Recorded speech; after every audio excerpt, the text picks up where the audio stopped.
Medchal Jeedimetla police station పరిధిలో దారుణం. ఎన్ఎల్బీ నగర్లో నివాసం ఉండే తల్లి అంచనా 39 సంవత్సరాలని తన ప్రియుడితో కలిసి గొంతు పిసికి తలపై రాడ్లతో కొట్టి హత్య చేసిన కూతురు 16 సంవత్సరాల వయసు.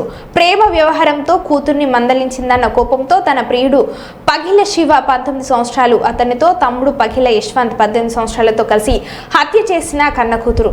కేసు నమోదు చేసుకుని దర్యాప్తు చేస్తున్న జీడిమెట్ల పోలీసులు 5 days కింద లేచిపోయింది.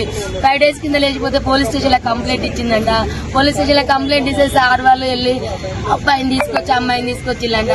నా బిడ్డ 3 రోజుల నుంచి వాడింట్లో ఉంది, నా బిడ్డకి ఏమన్నా అయింది ఒకసారి టెస్ట్ చేయండి సార్ అంటే కోర్టు తీర్పు వస్తుంది, ఇవాళ చెక్ చేపిద్దామని చెప్పి సార్ మంగళవారం పెడదామని సిఐ గారు అన్నారంట. అక్కడ నుంచి దాన్ని ఇంటికి తీసుకొని వచ్చింది. మరి వాళ్ళని ఎట్లీస్ట్ పెట్టిలో నాకు తెలియదు సార్, వాళ్ళ లోపలనే ఉండే, వాడు ఎట్లా బయటకు వచ్చిందో తెలియదు. మా అమ్మ ఇంట్లో ఉంది, పూజ చేస్తాను రమ్మని బిడ్డ పిలిచిందంట. వెనకాలకి వెళ్ళి చెల్లె పూజ చేస్తాను, వెనకాలకి వెళ్ళి తన చున్ని తీసుకొచ్చే వెనకాలకి వెళ్ళి వేసి బుద్ధి చంపేసింది సార్. చంపిన తర్వాత నా చెల్లె చావలేదంట, కొనుపుతో కొట్టుకుంటా అంటే మళ్ళీ పిలిచిందట. వాడు పోయిన తర్వాత రా మా అమ్మ చచ్చిపోలేదు, చంపేసినాక మన ఇద్దరు వెళ్ళిపోతారు రమ్మంటే వాడు మళ్ళీ వచ్చి సుత్తే కొట్టే సుత్తతోని కంతలు ముక్కులు కొట్టి ఇవన్నీ గట్టిగా బిచికేసి ఇట్లా ఊరేసి కడుపులంతా గుద్ది చంపింది సార్. నా చెల్లె ముక్కు నుంచి బ్లడ్, నోటి నుంచి బ్లడ్, ఇల్లంతా పెరుగులాట చేసింది.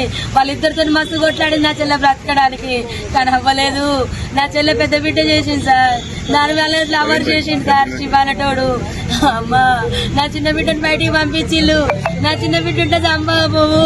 అది 8 నెలల నుంచి ప్లాన్ చేసిన సిఐ గారికి కంప్లైంట్ ఇచ్చింది. ఇప్పుడు సార్ ఇప్పుడు తీసుకొచ్చిల్లు సార్, ఇప్పుడు పొద్దున తీసుకొచ్చిల్లు. వాళ్ళని ఫస్ట్ పోయినప్పుడు 2 సార్లు తీసుకొచ్చి లోపల వేసిల్లంట. మరి వాళ్ళు ఎందుకు పిచ్చిలో ఏ రకంగా బయటకు వచ్చినో తెలియదు సార్. వాడు బయటకు వచ్చి వెంటనే మా చెల్లెని చంపేసిండు.